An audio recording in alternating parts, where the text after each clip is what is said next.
I woke up feeling like I'd been hit by a truck. My head was pounding, and every muscle in my body ached.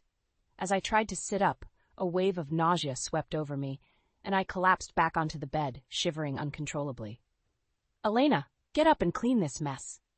Clayton's voice boomed from the living room. "I swear, you're just lazy. Can't even manage simple tasks while I'm at work." I dragged myself out of bed, my legs barely supporting my weight, and stumbled into the living room. Clayton was glaring at me, his eyes narrowed with disgust. The room was a mess, with dirty dishes piled in the sink and laundry scattered across the floor. "I'm sorry," I croaked, my throat raw and scratchy. "I've been feeling really sick." Before I could finish my sentence, Clayton cut me off. "That's no excuse. You're just lazy and unmotivated. I work all day to provide for us, and you can't even keep the house clean." His words stung, but I was too weak to argue. I tried to explain that I had a high fever and could barely stand, but he wasn't listening. He just kept berating me, his voice growing louder and more aggressive with each word. Suddenly, everything started spinning, and I felt myself falling. The last thing I heard was Clayton's voice, distant and distorted, before everything went black. When I came to, I was lying on the couch, a damp cloth on my forehead. Clayton was nowhere to be seen. As I tried to piece together what had happened, the memories came flooding back. The sickness, the mess, the yelling, and then the darkness. It wasn't the first time Clayton had lashed out at me like that. Over the past year, his behavior had become increasingly erratic and abusive. The man I had fallen in love with, kind, caring, and supportive, had been slowly replaced by someone I barely recognized. I thought back to the early days of our relationship when we couldn't get enough of each other. We had met in college, and from the moment we locked eyes, it was like we were the only two people in the world. We were inseparable, spending every waking moment together, talking about our hopes and dreams for the future. After graduation, we got married, and everything seemed perfect. We had good jobs, a nice apartment, and a love that felt unbreakable. But then, slowly but surely, things started to change. Clayton became more distant, more critical, and more controlling. He would pick apart everything I did, finding fault in even the smallest tasks. Nothing was ever good enough for him. I tried to talk to him about it, but he always brushed it off or turned it around on me. "You're just too sensitive," he would say. "I'm only trying to help you improve." But it wasn't just the criticism. There was a darkness in him that I had never seen before, a rage that simmered just beneath the surface. He would lash out over the smallest things, and his words cut deeper than any knife. As I lay on the couch, my body aching and my heart heavy, I knew that something had to change. I couldn't keep living like this, walking on eggshells, afraid of the next outburst. I had to find a way out, before it was too late. After my fainting spell, I couldn't stop thinking about how my life had taken such a dark turn. As I recovered in bed, memories of the early days with Clayton flooded my mind. The laughter, the joy, the unwavering support we had for each other. But those golden moments seemed like a lifetime ago, tarnished by the harsh reality of who he had become. I remembered the first time I saw a glimpse of his true nature. It was a few months after our wedding, and we were having a small get-together with friends. Clayton got into a heated argument with one of the guys over some trivial matter, and his face contorted into an expression of pure rage. His eyes were wild, his veins bulging, and for a moment I didn't even recognize him. After our friends left, I tried to talk to him about it, but he brushed it off as nothing. "Don't be so sensitive," he said, dismissing my concerns with a wave of his hand. But the incidents kept happening, and the mask he wore began to slip more and more. The verbal jabs became more frequent, the criticisms more biting. He would find fault in everything I did, no matter how hard I tried. One evening, as I was cooking dinner, he came up behind me and started berating me for the way I was chopping the vegetables. "Can't you do anything right?" he spat, his words dripping with venom. I was so taken aback that I dropped the knife, narrowly missing my foot. Clayton just laughed, as if it were all some big joke. That's when I remembered the warning signs I had ignored from his ex-girlfriend, Emily. She had tried to tell me about his volatile temper and controlling behavior, but I brushed it off, convinced that he had changed. "He's not the same person he was with me," I had told her, my voice brimming with naive optimism. But Emily saw through his facade. "Believe me, that's just an act," she had cautioned. "The real Clayton will show his true colors eventually." How right she was. As I lay in bed replaying those memories, something inside me shifted. A fire ignited, a determination to take back control of my life. I couldn't continue living in fear, walking on eggshells, waiting for the next outburst. I knew that leaving him wouldn't be easy. Clayton had a way of making me feel small, worthless, as if I couldn't survive without him. But I had to try. For my own sanity, for my own safety, I had to break free from his toxic grip. From that moment on, I started documenting everything. Every insult, every criticism, every act of aggression, no matter how small. I kept a detailed journal, recording dates, times, and specific incidents, building a case against him. Whenever he berated me for not doing enough around the house, I would calmly remind him that I worked just as many hours as he did. When he accused me of being lazy or unmotivated, I would list out all the tasks I had accomplished that day, refusing to let him diminish my efforts. It was a daily battle, but I was determined to stand my ground. I started making plans, researching my options, and reaching out to friends and family for support. I knew that leaving him wouldn't be easy, but I was ready to face whatever challenges lay ahead. As I looked back on the person I had become, meek, submissive, a shell of my former self, I felt a surge of resolve. No more. I was done being a victim. It was time to take back control and reclaim the life that was rightfully mine. The days that followed were a constant battle, a tug-of-war between my newfound determination and Clayton's relentless belittling. Every morning I would wake up with a sense of dread, wondering what fresh hell awaited me. Despite working long shifts at the hospital, I was still expected to maintain a spotless home and have dinner ready the moment Clayton walked through the door. If anything was out of place or not up to his impossible standards, the verbal onslaught would begin. "What have you been doing all day?" he would snarl, kicking off his shoes and leaving them in the middle of the living room floor. "This place is a pigsty." I would calmly explain that I had just finished a 12-hour shift, but he would dismiss my explanations with a wave of his hand. "Excuses, excuses. That's all I ever hear from you." No matter how hard I tried, it was never enough for him. The laundry wasn't folded to his liking, the dishes weren't cleaned properly, the floors weren't shining bright enough. He would nitpick and criticize every little thing, his voice dripping with contempt. One evening, after a particularly grueling day at the hospital, I came home to find Clayton pacing around the living room, his face flushed with anger. "Where the hell have you been?" he spat as soon as I walked through the door. "I told you, I had to work late," I replied, too exhausted to argue. "There was an emergency, and we were short-staffed." "Oh, that's convenient," he sneered. "You're always working late, aren't you? Or are you just out gallivanting with other men?" I couldn't believe what I was hearing. "Clayton, that's not fair. You know I would never." Before I could finish, he cut me off with a harsh slap across the face. The force of the blow knocked me backwards, and I stumbled, clutching my stinging cheek. "Don't you dare talk back to me," he roared, his eyes wild with rage. "I'm the one who brings home the money, and you ungrateful bitch better show some respect." I stood there, stunned, tears streaming down my face. This wasn't the first time he had hit me, but it never got any easier. Each blow chipped away at my self-worth, leaving me feeling smaller and more worthless than before. As Clayton stormed off to the bedroom, slamming the door behind him, I sank to the floor, my body shaking with sobs. I knew I had to get out, but the thought of leaving filled me with terror. Where would I go? How would I support myself? But then I remembered the journal I had been keeping, the meticulous documentation of every insult, every slap, every degrading remark. I had evidence, proof of the hell I had been living in. With renewed determination, I picked myself up off the floor and made my way to the kitchen. I grabbed a bag of frozen peas from the freezer and held it against my throbbing cheek, wincing at the pain. As I sat there, icing my bruised face, a plan began to form in my mind. I couldn't leave, not yet. I needed more evidence, more ammunition to use against him.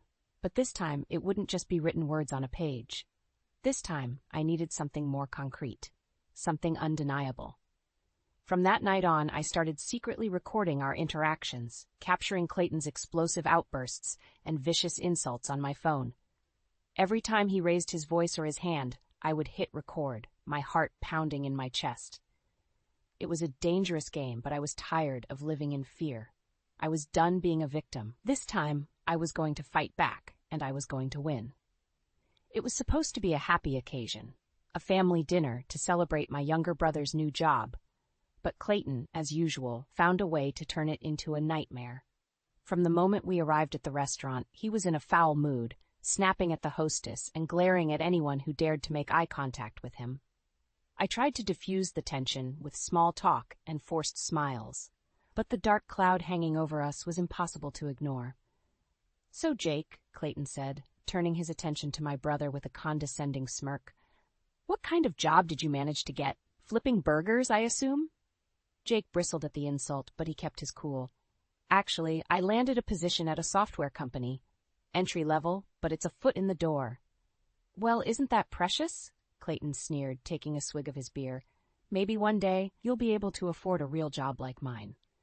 I could see the hurt flashing across Jake's face, but he remained composed. "I'm just grateful for the opportunity," he said evenly, "and I'm excited to see where it leads." Clayton let out a derisive snort, his lip curling with disdain. "If you're not careful, you'll end up like your sister, stuck in a dead-end job, slaving away for peanuts." That was the final straw. I had sat idly by, letting Clayton belittle and berate me for far too long, but I couldn't let him talk about my career, my passion, like that. "Excuse me?" I snapped, my voice trembling with anger. "I'm a nurse, Clayton. I save lives every single day. How dare you act like what I do is worthless?" For a moment, Clayton looked taken aback, as if he couldn't believe I had the audacity to talk back to him. Then his face contorted into a mask of rage, his eyes narrowing dangerously. "Watch your tone with me, woman," he growled, leaning across the table. "Or do you need another lesson in respect?" The threat was clear, and a chill ran down my spine. I opened my mouth to respond, but Jake beat me to it. "Don't talk to her like that," he said, his voice low and steady. "She's your wife, not your punching bag." Clayton whipped his head around, his gaze settling on my brother like a laser sight. "This is none of your business, kid. Stay out of it before you get hurt." But Jake refused to back down. "It is my business when you're treating my sister like garbage." The tension in the air was palpable, thick enough to cut with a knife. Clayton's face was flushed with fury, his nostrils flaring as he struggled to control his temper. "Let's go," he snarled, tossing a handful of bills onto the table. "This dinner is over." As we left the restaurant, Jake pulled me aside, his eyes filled with concern. "Elena, what's going on?" he asked, his voice hushed. "That's not how a husband should treat his wife." I opened my mouth to brush it off, to make excuses for Clayton's behavior like I always did. But something in Jake's gaze stopped me. For the first time, I saw the situation through his eyes, the constant belittling, the veiled threats, the simmering violence just beneath the surface. And in that moment, I knew I couldn't keep living like this. "It's complicated," I said, my voice wavering. "But I promise I'll explain everything. Just not here." Jake nodded, his jaw set with determination. "Whenever you're ready," he said. "I'm here for you, sis. No matter what." As we drove home in tense silence, Clayton seething in the front seat while Jake and I exchanged worried glances in the back, I knew that the time for secrets was over. If I was going to get out of this nightmare, I needed all the help I could get. And who better to have in my corner than the one person who had been looking out for me since the day I was born? The next few days were a whirlwind of planning and preparation.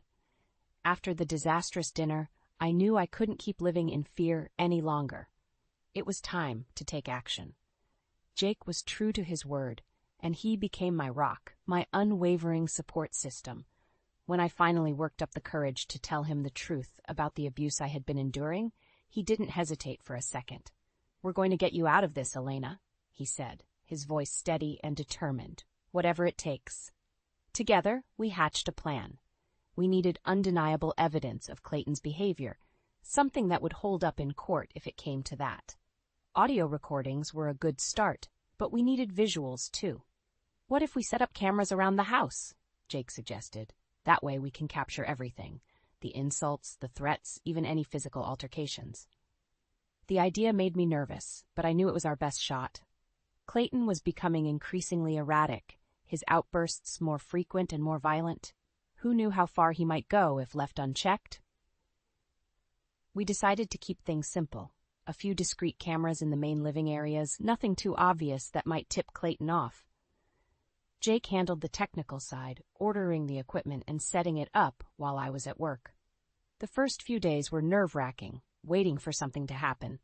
Every time I heard Clayton's heavy footsteps or raised voice, my heart would start pounding, and I would brace myself for the worst. And then, it happened. I was in the kitchen, cleaning up after dinner, when Clayton stormed in, his face contorted with rage. "What the hell is this?" he snarled, thrusting a crumpled piece of paper in my face. It was the phone bill, with a series of numbers highlighted in bold. "Who have you been calling?" he demanded, his voice low and menacing. "Is it another man? Are you cheating on me?" "Clayton, no, it's nothing like that," I protested, trying to keep my voice steady. "Those are just calls to my brother. You know that." But he wasn't listening. In a flash, his hand lashed out, striking me across the face with such force that I stumbled backwards, clutching my stinging cheek. "Don't lie to me, you ungrateful bitch," he roared, advancing on me like a predator cornering its prey.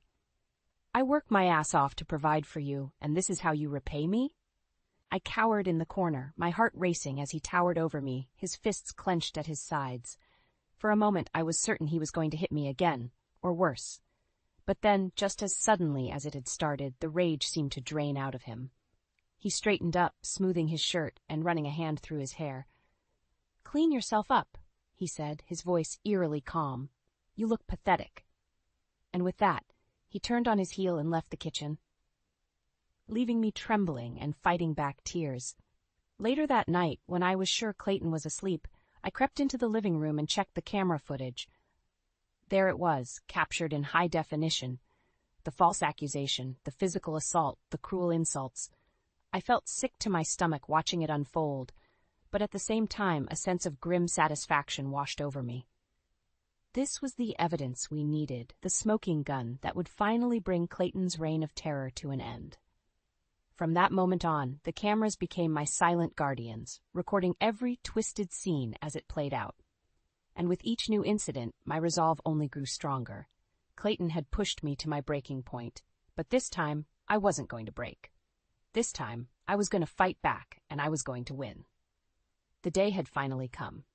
After weeks of planning and gathering evidence, it was time to confront Clayton and put an end to his abuse once and for all. Jake and I had gone over the plan countless times, making sure every detail was perfect. We would sit Clayton down in the living room, away from potential weapons or breakable objects, and present him with the undeniable proof of his actions. The videos, the audio recordings, the documented instances of physical and emotional assault, we had it all. A damning case against him that not even his silver tongue could talk his way out of. As I waited for Clayton to come home from work, my heart was pounding with a mix of fear, and anticipation. What if he reacted violently? What if he tried to hurt me, or worse, hurt Jake? But I pushed those thoughts aside. We had come too far to back down now. This was my chance to take back control, to break free from the cycle of abuse that had consumed my life for far too long. When Clayton finally walked through the door, I steeled myself, taking a deep breath to steady my nerves. "Clayton, we need to talk," I said, my voice surprisingly calm. He looked at me with a mixture of confusion and annoyance, clearly not expecting the confrontation. "What's this about?" he asked, setting down his briefcase and loosening his tie. "Let's go into the living room," I replied, gesturing for him to follow. He rolled his eyes but complied, sinking onto the couch with a heavy sigh. "All right, let's get this over with," he grumbled. That's when Jake emerged from the hallway, a grim expression on his face. Clayton's eyes narrowed as he took in the unexpected presence of my brother. "What's he doing here?" he demanded, his voice taking on an edge of hostility. Before I could respond, Jake spoke up. "We know what you've been doing, Clayton," he said, his tone firm and unwavering. "The abuse, the violence, the control, it all stops now." Clayton's face twisted into a sneer, and he opened his mouth to unleash a torrent of insults and denials. But Jake held up a hand, cutting him off. "Don't bother lying," he said. "We have proof."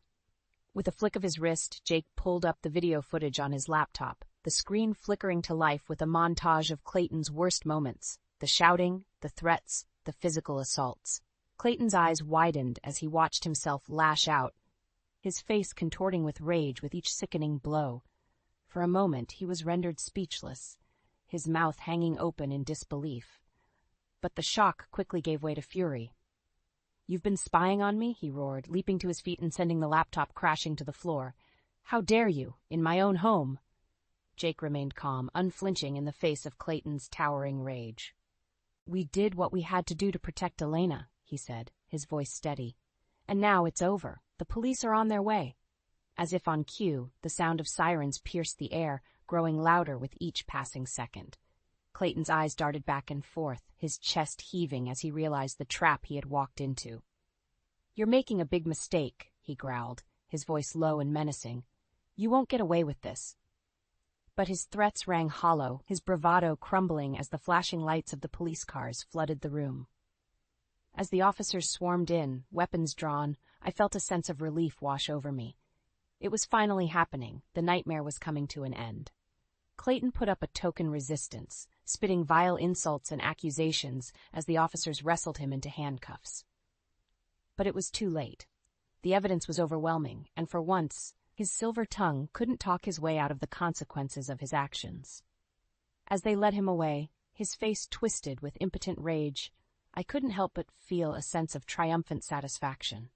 For years he had controlled me, beaten me down, made me feel small and worthless. But not anymore.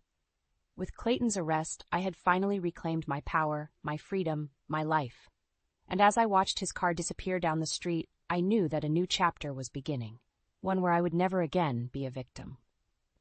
The weeks following Clayton's arrest were a whirlwind of legal proceedings and emotional turmoil. But through it all, I clung to the knowledge that I had finally taken back control of my life. The evidence we had gathered, the videos, the audio recordings, the documented instances of abuse, painted a damning picture that even Clayton's high-priced lawyers couldn't refute. His attempts to discredit me and portray himself as the victim fell flat in the face of such overwhelming proof. As the court dates rolled around, I found myself steeling my nerves, determined to face my tormentor head-on. Jake was by my side every step of the way, a rock of unwavering support. When I took the stand, Clayton's eyes bored into me with a mixture of rage and desperation. His carefully cultivated mask of charm had slipped, revealing the true monster underneath. "You're ruining everything," he snarled as I delivered my testimony, recounting the years of emotional and physical abuse I had endured. "You were nothing before me, and you'll be nothing without me." But his words held no power over me anymore. I met his gaze with a calm, unwavering resolve, my voice steady and strong as I laid bare the truth of our twisted relationship. In the end, the evidence was too overwhelming to ignore. Clayton was slapped with a restraining order, barring him from coming within 1,000 feet of me or my family. The judge also awarded me a substantial divorce settlement, ensuring that I would be able to start fresh without the financial burden of our shared assets weighing me down. As the verdict was read, I allowed myself a small, satisfied smile. Justice had been served, and Clayton's reign of terror was finally over. But the true vindication came in the weeks and months that followed, as the ripple effects of his exposure began to take hold. Word of his arrest and conviction spread like wildfire through his professional circles, and the once charming salesman found himself shunned and ostracized. Clients and colleagues alike wanted nothing to do with a man who had been exposed as a violent abuser. Within weeks, he was unceremoniously fired from his high-paying job, his reputation in tatters. The expensive suits and fancy cars were gone, replaced by a humiliating reality of unemployment and social pariah status. As for me, I found myself embarking on a new chapter, one filled with possibility and promise. With the weight of Clayton's oppression finally lifted, I was free to pursue my dreams and ambitions without fear or limitation. I threw myself into my work at the hospital, channeling my newfound strength and resilience into caring for others. My colleagues remarked on the change in my demeanor, the newfound confidence and determination that radiated from me. And in my personal life, I became an advocate for victims of domestic abuse, sharing my story and offering support to those still trapped in the cycle of violence. I knew firsthand the shame and isolation that came with being a victim, and I was determined to be a beacon of hope for others struggling to find their own path to freedom. As I stood at my kitchen window one morning, sipping a steaming cup of coffee and watching the sunrise, I couldn't help but reflect on how far I had come. The woman I was a year ago, cowering in fear and drowning in self-doubt, felt like a distant memory. In her place stood a survivor, a fighter, a woman who had stared down her demons and emerged victorious. The scars of my past would never fully heal, but they served as a reminder of the strength I had found within myself, a strength that no one, not even Clayton, could ever take away. And as the warm rays of the new day washed over me, I couldn't help but feel a sense of hope and optimism for the future. Whatever challenges lay ahead, I knew that I had the courage and resilience to face them head-on. My nightmare was over, and a new beginning awaited. The sun was just beginning to peek over the horizon, casting a warm, golden glow over the city skyline. As I stood by the window, sipping my morning coffee, I couldn't help but feel a sense of peace wash over me, a feeling that had been all too rare in the past. It had been 6 months since Clayton's arrest and the subsequent legal proceedings that had finally freed me from his toxic grip. 6 months of healing, of rediscovering who I was, without the constant weight of his abuse weighing me down. The journey hadn't been easy, of course. There were still moments when the memories would come flooding back, triggering waves of anxiety and self-doubt.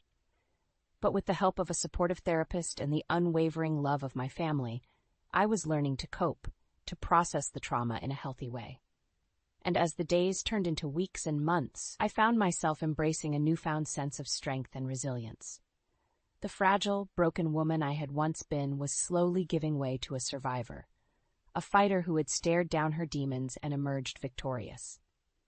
At work, I channeled that energy into my nursing duties, approaching each patient with a level of empathy and compassion that could only come from someone who had walked through the flames of adversity. My colleagues remarked on the change in my demeanor, the newfound confidence that seemed to radiate from me. "You're like a different person," one of the nurses remarked over coffee one day. "It's like a weight has been lifted off your shoulders." I couldn't help but smile, thinking back to the dark days when that weight had felt suffocating, crushing me beneath its oppressive force.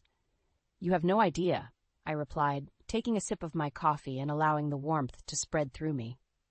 Outside of work, I had become an advocate for victims of domestic abuse, sharing my story and offering support to those still trapped in the cycle of violence. I knew firsthand the shame and isolation that came with being a victim, and I was determined to be a beacon of hope for others struggling to find their own path to freedom. Speaking at support groups and shelters, I would recount my own experiences, pulling no punches in my descriptions of Clayton's cruelty and the emotional turmoil I had endured. But I would also emphasize the importance of staying strong, of never losing sight of one's self-worth in the face of such abuse. "You are not defined by what was done to you," I would tell them, my voice ringing with conviction. "You are a survivor, a warrior, and you have the strength within you to break free." And as I looked out over the faces of those brave souls, their eyes shining with a mixture of pain and hope, I knew that my words were making a difference. They saw in me a living embodiment of what was possible, a woman who had clawed her way out of the darkness and reclaimed her life. Of course, there were still moments when the shadows of my past would creep in, threatening to overwhelm me. But I had learned to confront those demons head-on, to draw strength from the battles I had already won. I would think back to that fateful day when Clayton was led away in handcuffs, his once intimidating presence reduced to a pitiful, impotent rage. I would remember the sense of triumph that had washed over me, the knowledge that I had finally taken back control of my life. And in those moments I would square my shoulders and lift my chin, letting the memories of my hard-won victory fill me with a renewed sense of determination. Because even though the scars of my past would never fully heal, they served as a reminder of the strength I had found within myself, a strength that no one, not even Clayton, could ever take away.